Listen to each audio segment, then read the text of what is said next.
Thanks again for joining us here on the OnPar podcast. I'm your host, Drew D'Alberto. Sean Kicker, my co-host, back in the house today. Hey Drew, how you doing, everybody? Thanks for coming back, Sean. It's good to have you as always. And we've got our special guest, Mr. Brian Corriston from Lauderdale Links here in Fort Lauderdale. Good to Thank you, have you. Drew. Yeah, absolutely. Thanks for having me, guys. And we're going to talk about the 100-hole challenge on another episode. But what we want to first start by thanking you for hosting Oh, us and yeah, absolutely. opening up your simulators to us for the 100-hole challenge and helping us raise a whole bunch of money for the kids and veterans. Yeah, It, yeah, it for was a sure. huge hit. Everyone loved your facility, and everyone's been talking about it ever since. And ever since I walked through the door, I just like this is great. This is awesome. And so, tell us a little bit about your story and what made you want to do something like this. All right, it's funny. Well, tell us a little bit about what your location and what's in what is Lauderdale Links. Okay, yeah, let's start with that. So, Lauderdale Links is indoor golf simulator. So we're located in East Fort Lauderdale on East Commercial, so like almost Lauderdale by the sea. It's kind of small, mom and pop, about 2,500 square feet. We got three foresight GC Hawks in there. About, I don't know, right now I think we're up to like 30, 35 courses. So the heavy hitters, Pebble, St. Andrews, Colonial, Spyglass. A lot of PGA Tour stops. Yeah, a lot of Yeah. PGA Tour stops. A fair amount on both sides of the pond too. You got a good mix of kind of American style courses and then some links style And European. I've always said one of the things that you should be doing with that is whenever a tournament is at that golf course, you should have a tournament at your facility too. Oh yeah, one You hundred know, percent. and that would be just so much fun. How much fun would it be for the average guy to if the tournament is at Colonial that week, okay, and you're playing in a tournament same time as they are. I think that would be cool. Yeah, me too. I've always loved that idea. And of course, like as more courses become available. So the thing with Foresight is they have an older software, right? Like a 2020 version that does have a little bit more courses. The newer one, the FSX Play, which has much better graphics, Mm. they're still a little bit behind on updating all the courses. But as they come out, we try and grab them. And absolutely, I agree, right? So if there's a big event coming up, if the course is available, we'll absolutely grab it. And yeah, there's nothing more fun, honestly. Like we did it this year, me and a couple buddies. We played Harbor Town when the tour pros were out there, Right. and that'll humble you real quick. Even on the simulator with no wind, you're looking at some of these shots from the tips at Harbor Town. You're like, well, it's not really a driver, but you got to hammer a 3 wood. And, you still might have a 7 iron into it, like a green tucked with water on three sides of it. So it's fun. You get a real. And you can set the simulator to have windy conditions. You too. can set it to Fast live winds. time conditions. Yeah. So in theory, whatever's actually happening Oh, in that's- Harbor Town, that's South cool. Carolina, will be happening inside in Fort Lauderdale, Oh, Florida, that is really cool. when I we didn't know play. that was a feature. Yeah, so we can do real time setting. So in theory, it should kind of, if the wind's blowing 20 out at Harbor Town, that's how it'll be Oh, we got to work inside. on that for 2024. Yeah. The schedule and then start. We'll promote that. That might be a great ambassador deal to get ambassadors back engaged. Is to do these tournament series at Brian's place. And there's other advantages to playing in a simulator. First of all, it's not Top Golf, right? You don't have a Yeah. chip in the ball that sometimes registers and sometimes doesn't, and terrible service at the ones down there in Miami. Like, you're going to Top Golf. It's more of a drinking event.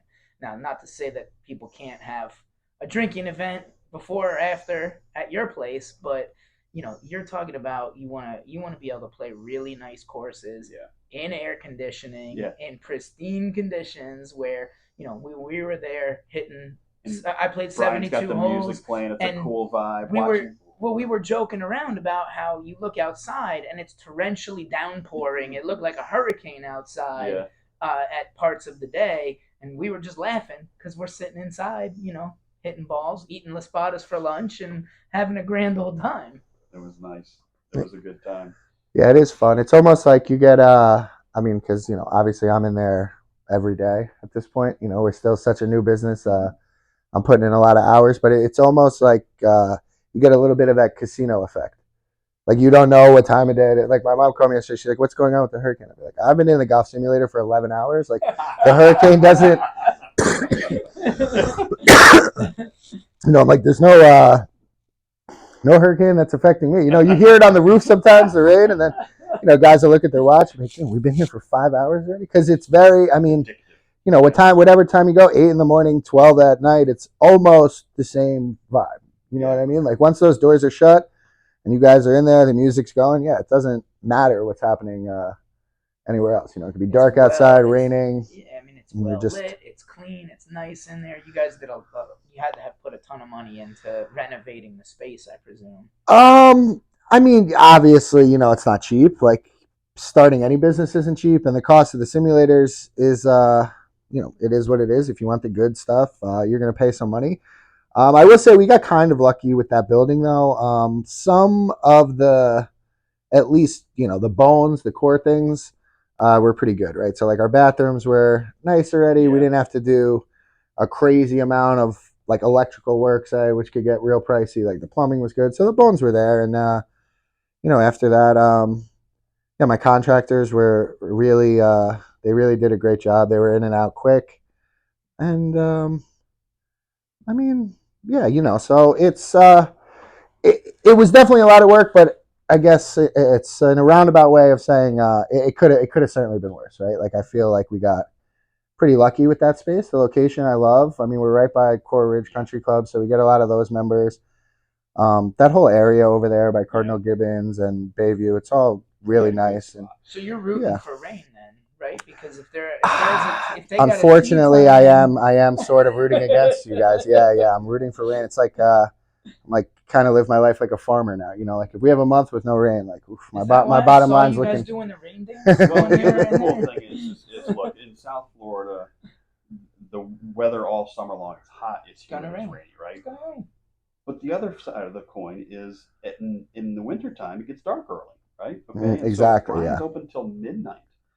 And so, if you're a working person and you want to go hit balls somewhere, almost every driving range, whether it's lit or not, is if it's lit, it's closed by 9 o'clock. And the only place I can think of that stays open later is Topgolf, which to me is not conducive to practicing. Topgolf's a drinking event. It is. It's 100%. A bowling alley where you're hitting golf courses. Of course. But what kind of events and tournaments have you had, or are you planning to have? Like, what's next for you to keep growing the business? What do you got planned? So, I mean, all right. So let's start with like what have we had already, right? So we've done everything from obviously the 100-hole challenge for you guys to kind of corporate events. Like I did a few weeks back, we did an insurance company came down and they were kind of just a thank you to all their local brokers, right? So we do those type of things, little corporate mixers.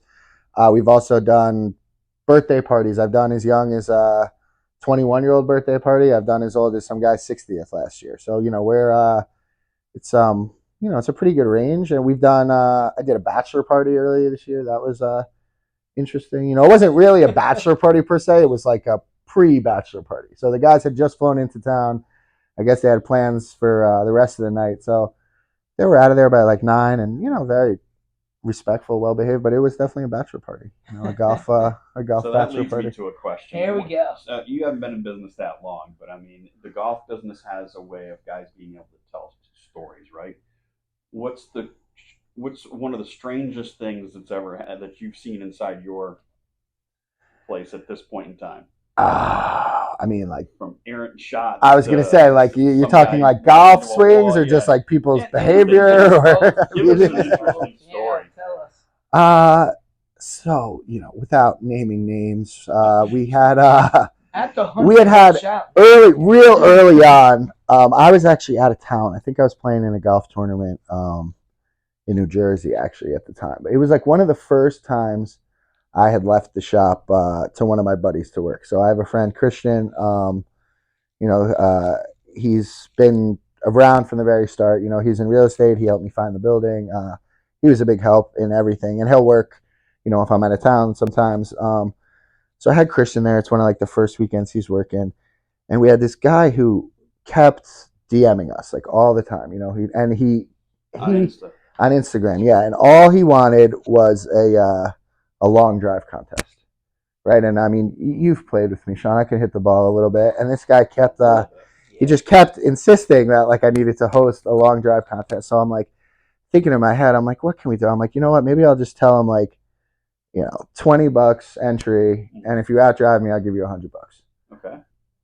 I figure not that many people are going to do it. Like I'm probably not going to lose. Guys, yeah. I'm not going to lose too much money. So I'm going back and forth to the guy. He never comes in person, right? But he's always posting, like, and he never really is working on any part of his game except for long drive stuff. Yeah. Just one of those like jacked up guys in the garage, getting after it. There's a whole they don't even own a putter.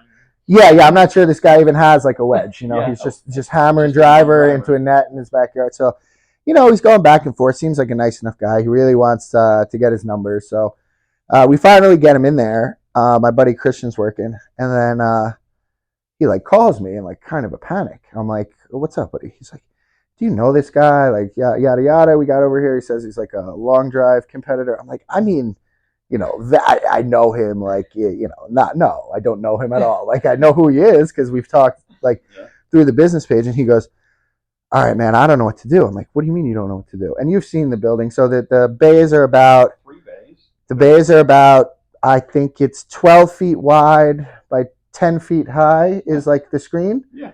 He goes, "The guy's been here for 20 minutes. He hasn't hit the screen once." I go, "What do you mean he hasn't hit the screen once?" He goes, "He's just peppering balls into your wall and like swinging as hard as he can." And he goes, "Dude, they're pinging off the ceiling. They're going all over the place. Like, if we get someone else in here, he's going to kill someone." And then he FaceTimes me. There's a ball, I actually have a picture of it on my phone, lodged into the back of the wall, like through the drywall. Just, that sucker's not coming out. It's 3 inches deep in the wall. And he's like, "Dude, I feel bad. I want to tell him, maybe like slow it down. We try and find the middle of the face a little." He's like, "I don't know what to tell the guy." So long story short, I've never seen anyone more excited to get in a simulator. And allegedly, I wasn't there, but allegedly spent the first 20 minutes missing the screen entirely, which, I mean, you're only about 8 feet away from it. It's an impressive feat, to be honest. The screen miss the screen is a monumental miss. I had some, to miss it for like 20 minutes straight. Bad shots, but none of them missed the screen. Correct. And obviously, we have people come in, somebody will bring like a young child, or somebody's just getting into the game, or they bring their girlfriend or their wife. And like, I've seen some bad swings, but the combination of, being able to swing hard enough to think you have a shot of being like a long drive guy, and also not being able to find anything remotely close to the center of the club face, it can get a little dangerous. That's the and again, I wasn't there, but I looked at some of I reviewed some of the security video to see what was happening. Most small businesses, on the wall, they have a picture framed of the first dollar they ever made. At Brian's place, there's the first ball. The first ball embedded in the wall. Yes. So how did you not show us that ball when we were there? Because you got to get like behind the screen and see. I'll show you next. You just got to remind me next time, to see that and we'll see. Yeah.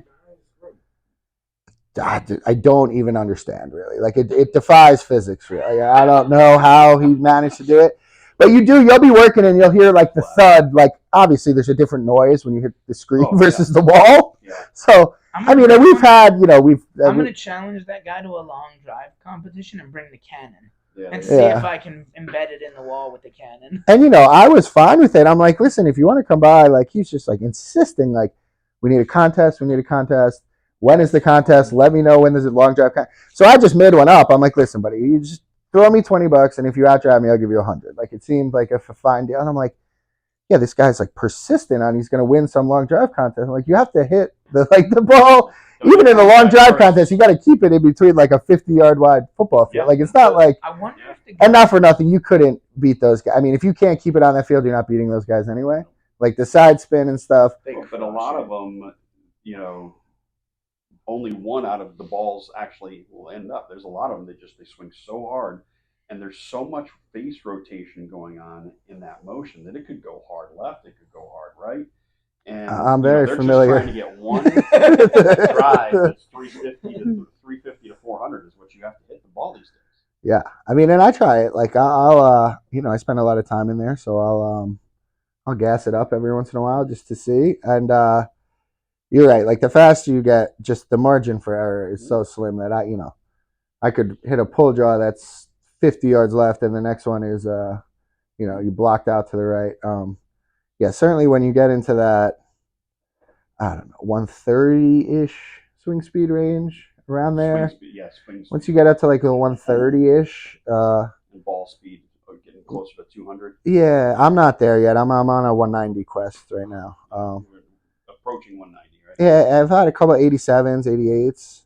90's fast, man. It's faster. Yeah. The thing is, people are, just like the rest of the world now with social media and Instagram, I feel like people get fooled. You see a couple guys like Bryson and the long guy, they're like, now it seems like the new norm is 200. Like, I don't think your everyday guy understands what 200 ball speed really looks like. Like, it's almost like watching like an Olympic level sprinter or like an NFL running back. Like, that kind of speed is really, it's ungodly.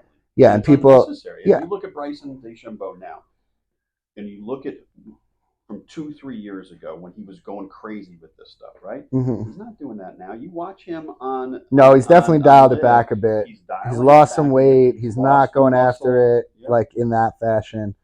Because it's not conducive really to playing good golf. No. It's fun and it's a cool like party trick, and it'll work on some courses, but it's not. No, it's certainly not. I mean, you look at the best guys in the world right now, very rarely do you see 200 ball speed on tour. Like, those guys are not going after it at that. Because, like you said, I mean, it goes back to what you said before, right? Like, the margin for error is so tight.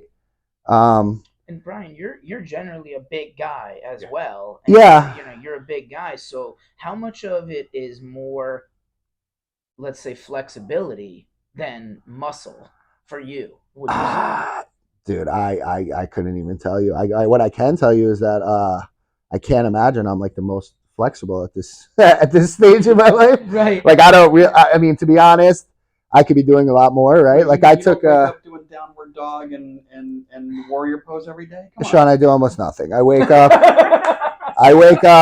I drink an espresso. I go in there, I fire up the machines. I hit about 3 lob wedges, and then I start trying to gas it up to 130. It's really that. I mean, listen, for sure, being flexible would help you a lot. And I think the smaller you are, the more necessary it is, right? If you see a guy like Rory, like, he's got a ton of like separation from lower body to upper body.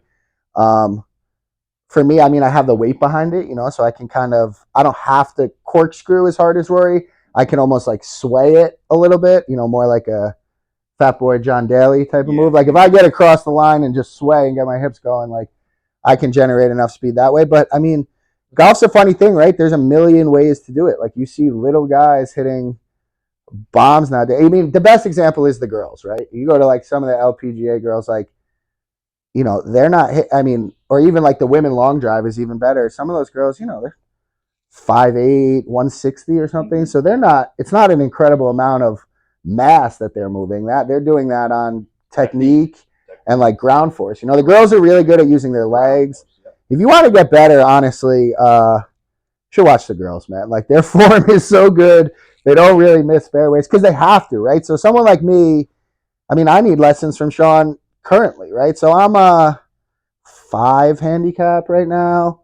I hit the ball a ton, but really, I'm just like a washed up college football player that started swinging hard. Like, I wouldn't take any like technical advice from me. Like, listen, I've taken some lessons from some good pros. I give a shout out to my buddy Dr. Gary Wyron, a legend in the game. So I have the basics, but the thing is, it's kind of a blessing and a curse, right? If you're like big and athletic already, you can get away with some kind of sloppy technical things where, like, you see the little girls, like our friend Taylor is a great example. She won the Taylor Collins. Yeah, Taylor Collins. She won what is that show? She was on the Big Break. She won the Big Break, I think. Yeah, she was on 2 seasons of the Big Break. Yeah, and she's Monday qualified into events. But just to go to say that Taylor's a perfect example of, I mean, she's this big. You see Taylor on the range. She is tiny. She's athletic. She's athletic, but she is just so technically sound. Like, you watch her swing, and not at one point in the swing is she across the line or cupped or falling out of her step. Like, if you see me hit some of these long ones, I finish like, who knows? Like, I make Scotty Scheffler look good. Taylor Collins won the South Florida PGA Section Championship either last year or the year before beat all the guys. Mhm. Beat all the guys. And I thought that was a tremendous feat for a female PGA professional. There's very few of them. No, and Taylor's great. She does a ladies' night over at Lauderdale Links now. She'll do it about 1 or 2 Wednesdays a night. We're just trying to get some, like newer girls into the game because, like you guys know, the golf's blowing up right now, right? It's exploding. Yeah. So every day, and especially with the females, I feel like, like my girlfriend plays a lot now. Some of her friends are starting to play. They're getting into it. So Taylor does the little ladies' night over there, and she does a great job. And honestly, even for me, like, I might take some lessons from Taylor, honestly, because like if you could match up that sound of fundamentals with, your God-given power, like just athleticism, that's how you really become a player, right? Like I'm just kind of winging it, and then you watch the girls, I'm like jealous. I'm like, oh, it's so good. Like I still play competitively every other week in the South Florida PGA events, and she's there every week, and she's the top of the leaderboard every single week. Oh, she's an animal. Like you watch her. I watched her just on the range the other day at Coral Ridge. It's like, it's almost like being on the range at a tour event. It's like mesmerized. Like I watched Taylor hit wedges for 45 minutes. You're like, oh, it's just so like repeatable and consistent. Where you watch my swing, like one's the 350 duck hook, and then the next one's like, we straighten it out, but it certainly does not look. My range sessions look nothing like hers. Sean is a big proponent of keep it in play. Straight is, straight down the middle is good. Era. My era was fairways and greens and make some putts. Yeah. But I've seen guys that are 70, 80 years old that have no muscle left, and they're still getting pars and bogeys because they're just hitting it straight down the middle. It doesn't go far, but it doesn't matter, right? Because they're still on in 3 on a par 4, and they might make a lot of one putts. Yeah, and they one putted. Yeah. Yeah. Well, cool, man. So, I got one. So you've been in business for a little over a year now, or almost a year, right? Oh, we're coming up on a year. So October will be officially 1 year we've been open. So being a businessman for as long as I have and having done businesses, I always like to ask the question, if you had to do it all over again, what would you do differently? What would you do different? I mean, I wish I had more money. The thing is that you and every other business. But no. So here's what happened: is I had this idea, which was more of kind of a pipe dream when it started, right? So, like I said, I'd grown up playing sports. I played a little football in college for a few years, and then I tore my ACL, and then I tore it again. And I was just kind of floundering around life in my early to mid 20s, probably. Most of my 20s, I really wasn't. Up to your 20s or 40s. Yeah, I wish I was a little more productive, to be honest, but I wasn't up to anything really like of note. As someone who wasted most of his 20s, don't worry about it. You got your 30s, your 40s. Yeah, we're playing catch up now. All right. You played plenty of so what happened is I had it's been about 4 years right now that I would consider myself like an actual golfer. Like I had my own clubs, I got fitted, I started playing. So I'd been around the game, right? My dad had played always.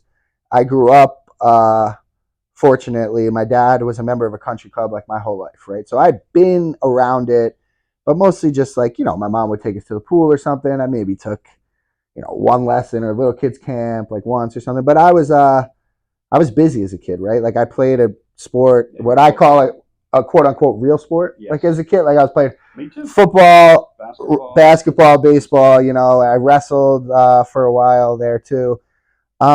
And I just didn't really have the time for it or the patience, right? Like my personality as a little kid I got a little bit of ADD going. Like I wanted to run and hit stuff. I didn't have the temperament to be a good golfer, I don't think, as a child.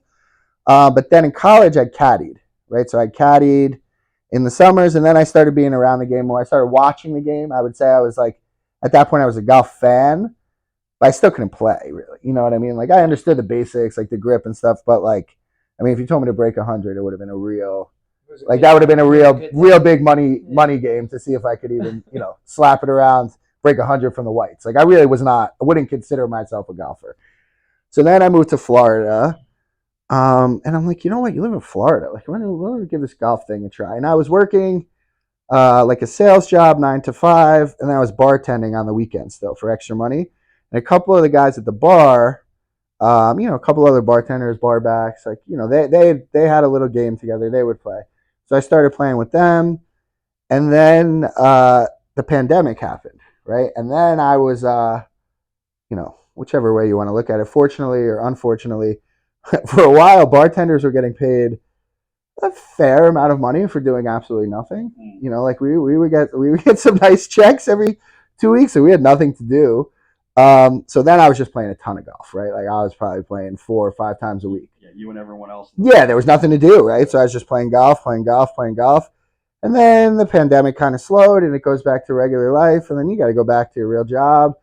And when that happened, I was like, well, shoot, I miss playing golf every day. Like, this stinks. Like, I don't want to spend my life, like, trying to sell people, serving cocktails. Or even the serving cocktails was actually more fun than the selling, like just being on the phone all day, trying to sell people whatever the flavor of the week was. I did a little SEO stuff, some other, your typical kind of boiler room nonsense sales jobs where you're not really helping anyone but yourself and maybe your CEO of your company. Right. So it just wasn't a very like fulfilling life. And I was just, something kept drawing me back to, I was like, you know what? Like, and I was getting better at this time. Like, probably by the end of COVID, I was a single digit handicap. I was playing off like a 7 or something. So I could play a little, like, enough to, gamble some money. I break 80 every once in a while. And an average game, you're one of the best players. Yeah, I started getting invited to some stuff. People call me for like a scramble or a member guest. I'm like, oh, I think I'm a golfer now. And I'm a golfer now. We need a T-shirt for that. I think I'm a golfer. And then, very quickly, I was like, once the pandemic ended, I got to go back to real work. I was like, this stinks, man. Like, I got to figure out how to monetize golf in some way or form. And I didn't really know what the avenue was going to be. You know what I mean? I was like, we kind of played around with a few ideas. And then, growing up in the Northeast, it seemed like every time I would go back home to New Jersey, New York, Connecticut, that whole area, you'd start to see more and more golf simulators popping up. And then, you go home and you'd be like, you get the Instagram targeted ads. You'd be like, dude, another golf simulator like 10 minutes from my parents' house? And then you'd be like, oh, this one's 15 minutes away. And then I'm like, there's not really any in Florida. And, then you start putting out feelers, and some of your friends and family are like, listen, you're crazy. It's Florida. Like, the only reason a golf simulator makes sense in New Jersey is because it snows all winter, and it's a no-brainer, right? So I'm like, all right, they got a point, right? Like, obviously, you're going to do better in the winter month. I was like, yeah, but you haven't tried to play golf in August in Florida. It's miserable. I mean, it's 96 degrees out. It's going to rain every day. And you should not book a tee time in the afternoon. No, you book it any time past noon, it's going to rain. 96% chance you're going to get rained out. Exactly. Or lightninged out, or both. And then going back to the other thing Sean said about when I had to actually go back to like in-person work. Like, I couldn't work remotely or like pretend to work or whatever everybody was doing over the pandemic to get paid. Like, you actually had to show up at your job again. It goes back to what Sean said. I was living kind of downtown. I would get home around 6:30 every night, and I'm like, this stinks. Like, what are my options? Like, I either drive all the way out to C.B. Smith Park, which from downtown Fort Lauderdale is 45 minutes. Yeah, and by the time I get there, it's only open for like an hour. There might be 10 people waiting for a stall at the range. I'm like, this is terrible. And then I'd been to, like Orlando has a little night golf course. Over in Naples, they have one. So I'd seen some like night golf. I'm like, well, this is cool. And then really, honestly, it started out as a pretty selfish endeavor, right? So there's two things. Like, I was sick of not being around the game all the time. And then also there was no place for us. Like, if you were working like the amount that I was working during the weekdays, at least, there was no golf. Like, it wasn't, the options where you could try and get up at 6 a.m, go hit a couple balls at Pompano and then be still sweating to death and then have to go straight into work. I don't have the luxury of a country club member. So it's not like you can like shower and have a, you're talking about going from the Pompano range to go sit in an office all day. Like, it's not the most fun thing. I know you're not a 6 a.m. kind of guy anyway. Unless I'm still up from the night. He told me schedule the podcast from 10 a.m. plus. Yeah, I like those numbers. I mean, you see, I don't open my business till noon. That 11 to 12 is my special what time. What would you do? What about your facility would you do differently? Oh, that was I'm sorry, I got a little off track there. So really, it was money. So the thing is that, like a lot of businesses anywhere probably in the country, right? The thing that makes it make sense or not make sense is the rent, right? So does the space, Mhm. can you afford to pay whatever you're paying to do whatever you're doing? Basically, like any industry in the world, right? Like, okay, me and Drew want to sell coffee. How much coffee do we need to sell to afford 10 grand a month in rent or whatever nonsense it is downtown, right? So the thing is, I've been looking for a while, and I knew that certain places, certain numbers just financially didn't make sense, right? Like, as bad as I wanted to be in this industry, as bad as I wanted the simulator for myself, I also didn't want to hop on a sinking ship, right? I didn't want to start a business that I knew was going to fail just for my own ego and selfish endeavors. And obviously, I was getting older. I was sick of working at the bar. But I knew that there was a number we had to be around. I knew there was locations I liked. So really what had happened is I was like, I would say, tentatively looking for space. Sometimes you're bored, you look at houses you can't afford or cars you can't really afford. You just kind of take a peek around. So I'm like, let's see what's out there.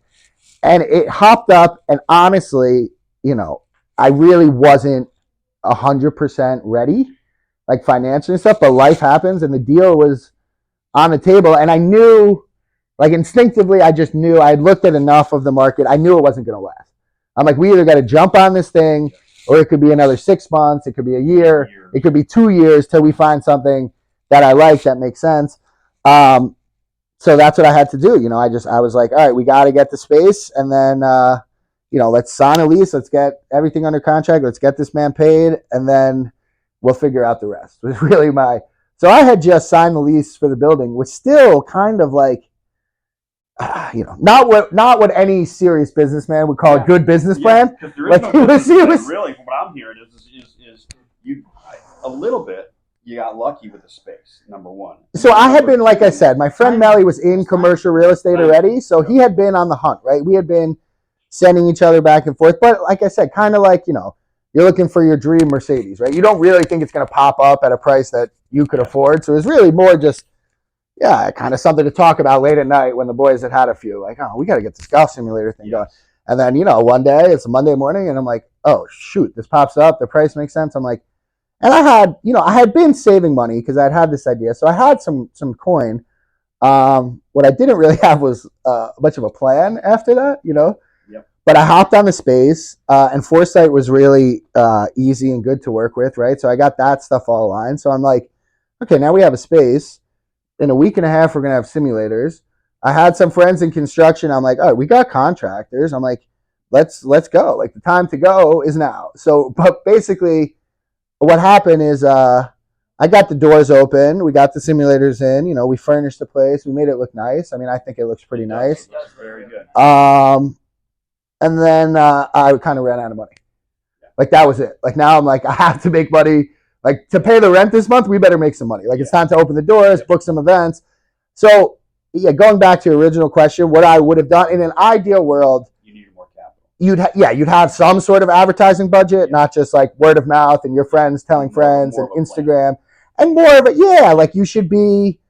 I mean, things that I didn't even like consider, right? Like, you should probably be in the Chamber of Commerce. Like, you should probably have a grand opening. You should probably get your name listed in some publications. All stuff that I did none of. I just opened up and was like, I think I'm a pretty popular guy. Like, I know some people. Somebody will come. Like, somebody. It worked. Arguably it worked, right? Like, we're not losing money. Like I said, we got to get some trophies and some merch and some coffee. Yeah, like, can you sell coffee and I'm sure I can. It's Florida. I mean, I'd have to talk to somebody, but I don't see why I couldn't. I feel like you get a nice little espresso bar in there. I mean, it's set up for that. You have the nice couches, the big screen TVs with golf on them. I mean, I'd go there and hang out. I do. I have guys that'll come that are like working, like remotely. Like, they'll ask for the Wi-Fi. They set their laptop up. They're hitting balls. I charge them. No, I charge them hourly. They can write it off, whatever they're doing, what they're up to. But so it would have just been. I would have, obviously in an ideal world, if you want to make money quickly, you should have had a little bit of a better plan of action and some more like reserve capital, right? Because all of this advertising and stuff, it costs money, right? And then also the thing is, it's tough to be the only employee and also be out in the community really pumping the business.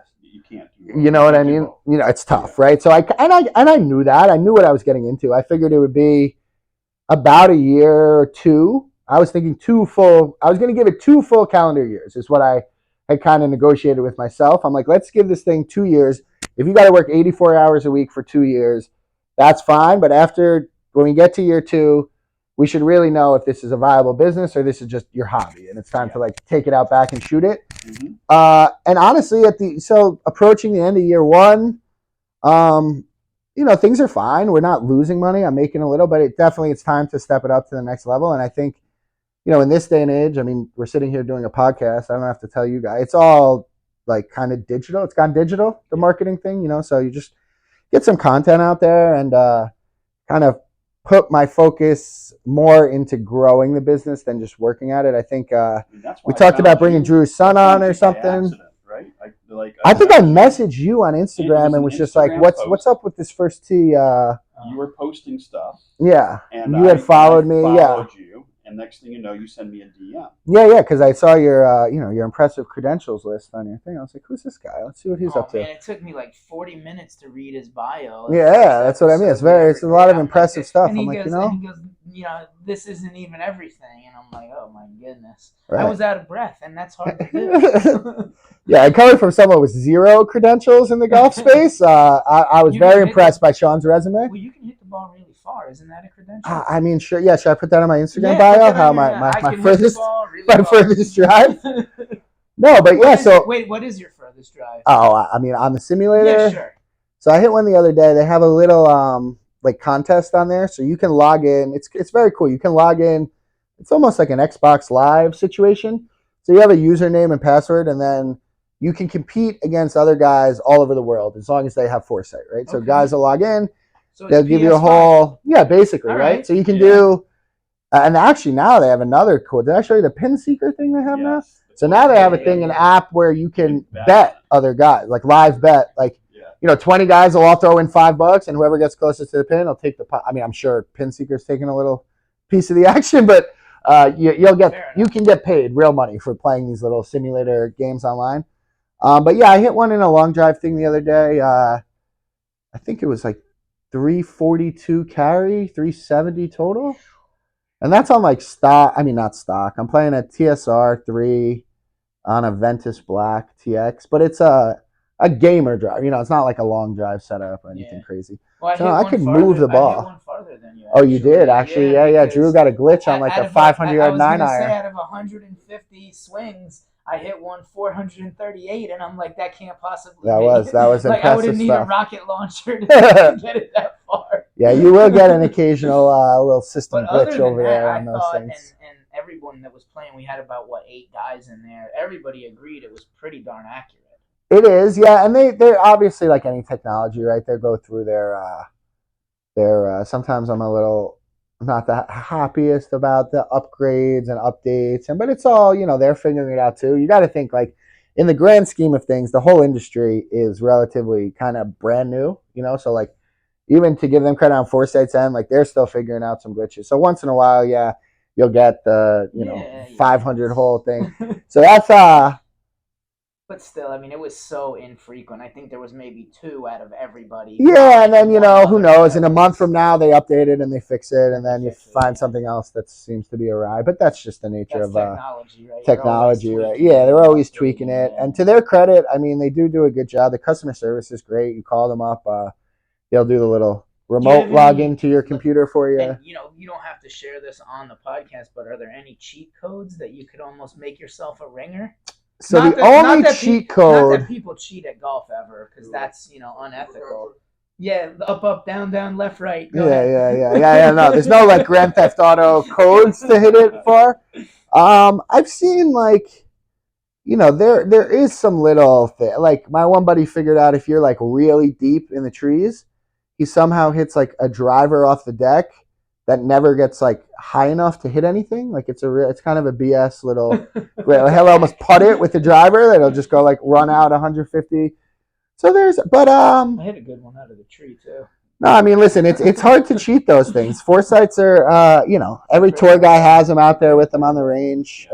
You do get a lot of. it humbles a lot of guys, right? So you'll have guys come in and be like, "There's no way that I don't, outside I hit a 7-iron 180." I'm like, "You never, like you're hitting it 140. You never, you've hit it 180 zero times." But that will you'll definitely lose some customers over that though. Just over guys' ego. Like seeing it can be a humbling experience to see all your numbers and your data right up in your face like that, because everybody kind of has that affliction of like, oh, I hit it so much further than I really do. And the funny thing is, like, and I don't want to tell this to them, but the reality is, you don't ever hit it further than you hit it in the simulator. Right. Like it's perfect conditions. It's off a mat. If anything, I would argue that I hit it less. I hit it less far in real life. Zero humidity. Zero humidity. You're getting a rollout of like 30 yards on every drive. Like unless you're playing, baked out St. Andrews. My drives in Florida, Sean, I lose a yard sometimes. I'll have like 315 carry. I hit it so high, you'll see the pitch mark. It'll carry 313. It'll be 308 total. I'm like, oh, that's great. We lost. I spun a driver backwards somehow. So it's funny, honestly, right? You don't want to tell the people that, but yeah, if you're asking me to be 100% honest, like, there's no place in the world you're going to hit it further because it's perfect conditions. You're on a mat. There's no wind. You can set the altitude to whatever you want. And then guys that come in, it's funny, man. They like, they swear on everything. They'll swear on their children that they hit 300-yard drives every Saturday at Pompano Muni. I'm like, buddy, I'm watching the swing speed. I'm looking at everything like it's, we're in like the 225 range here. He's like, no. I smoked one 315 last week. I'm like, when you're at Pompano, you defy the laws of physics and gravity and everything else, right? Or what they do? They play from like the Reds and they're looking at the number from the champion tees. The carts will give you the little, like, it'll tell you how far you drove it. They're like, but I mean, listen, I'm sure those same guys would argue that thing's also incorrect. If you took them out on the real cart thing, they'd be like, I hit this. Or the rangefinder's broken. It's not reading correctly. Right. Yeah. So it's always an excuse, right? It is certainly it can be a humbling experience. But if you're open to, listen, it's the first mental hurdle is like convincing people that it's accurate, right? Because if you're not in the golf field, you don't know foresight and TrackMan, you haven't been around these big tournaments. Like you've been, out to the Masters, everywhere. You see the proof's in the pudding, right? Like these guys. The good players want to know what their ball data is. Exactly. And they wouldn't be using something on the range that's faulty or is not giving them accurate information. So like my argument to everyone is, listen, if it's good enough, Justin Thomas has it on the course with him every hole. You see him moving it around. His dad's sitting there with the iPad. I don't see, tour guys aren't going to use technology that doesn't work. It's plain and simple. They could get the best of whatever they want. So, the first challenge I think is getting people to admit that it's accurate, right? Because I had two guys the other day. They come in, Sean. They're playing. I hear them kind of, like complaining a little. I don't think this thing's right. Everything this is right. They like call me over. They're like, hey man, I think it needs to be recalibrated. Like every shot we hit is missing right. I'm like, interesting. Yeah, let me take a look. I'm like, let me see one. Kid hits it, slices off the planet right. I'm like, well, I mean, it's certainly going right. And he's like, yeah, we just don't know if this is like accurate or real. He's like, can you hit one? I'm like, can I hit one? I'm like, big mistake. I'm like, yeah, I can hit one. And obviously I tried to like toe draw it. Like I tried to like pull it left because they kept missing right. I hit a little draw, like, I think whatever I had in my hand, a 7-iron or something. I'm like, it seems fine. They're like, they're like, oh yeah, maybe it's just us. Like maybe we just stink. But the thing is, yeah, if you do stink, or even if you don't stink, if you're just having an off day, it's easy to blame the technology, right? You're like, this thing must be wrong. Where you're like outside, the weather, you name it. Yeah. Well, we're running short on time. Yeah, give us a sure. how do our listeners get in touch with you? How do they interact? How do they book a tee time? Absolutely. So the easiest and best way probably right now is just give me a call. So it's 561-757-0116 is the phone number, but also on any of our socials, Instagram at LaudyLinks, so LAUDYLINKS. Same email at LaudyLinks@gmail. So we are working on right now kind of tightening up that online booking thing because we want to start introducing some membership tiers, right? So in the near future, we will have membership options for those guys that are hyper local and come a bunch. Just give them a little break on the price. I feel like, it's kind of we're both helping each other, right? So for me, it helps to have consistent revenue every month, right? So I know the same numbers are coming in. And on the flip side of that is for the consumer, listen, I'm incredibly grateful to, even still be open or be in the position I am. And that's only possible because of the customers. Like if I didn't have guys coming in, we couldn't keep the doors open. So it's been almost a year. You see a lot of the same faces. A lot of guys have, they spent a lot of time in there with me, and they've paid money, their money that they worked hard for to be in there. So for those guys, I would love to be able to give them a cheaper option. Some sort of membership tiers where they can come in more frequently, or they're not worried about staring at the clock all the time, saying, "Oh shoot, like I got, I got to wrap it up. I'm at 1 hour." So I think it's we kind of one hand washes the other in that sense. But I think memberships are definitely the future of Lottie Links. We'll never close to the general public like that. We'll always have that top golfy kind of Saturday night date night element to it, right? But I do think the future of the business is going to lean a little bit, if not, all the way into memberships. At least, like 50% of our guys, I'd like to get on some sort of membership tier, by hopefully, the end of the calendar year. By like December, January, I want to have memberships pumping. Okay. Very cool. And then that's it. And honestly, if they can get in touch with me through one of you guys too. If we're starting to do more work together, and then anybody that wants to, I'm not a hard guy to find. Sean, if you want to come hit golf balls, you find me, you let me know. And also, like, even the hour thing, right? Like, we're open 12 to 12 right now. I've been there as late as like 1:30 in the morning. I've opened as early as, I opened at 8 a.m. for Sean the other day. So I try to be flexible too, right? That's the other advantage to not being a PGA Superstore or a Top Golf or something that's super corporate. Like, at the end of the day, I don't really have bosses or a board or anybody to, like, answer to. So I got the keys. If your credit card works and and you let me know, I'll get in there, I'll open it up. I called you directly and I said I want to do an event on the 26th for my networking. Yeah, I think we're starting that before we open too. Yeah. Do that at 10 o'clock in the morning. There we go. So really easy to work with. This is Brian Corriston from Lauderdale Links. That's Sean Kicker. I'm Drew D'Alberto from the OnPar podcast. Make sure you go to Lauderdale Links in Fort Lauderdale and go see this guy. Thanks again for listening. Absolutely, Drew. Thank you, buddy. Appreciate you. Thank you, Sean. Appreciate you guys.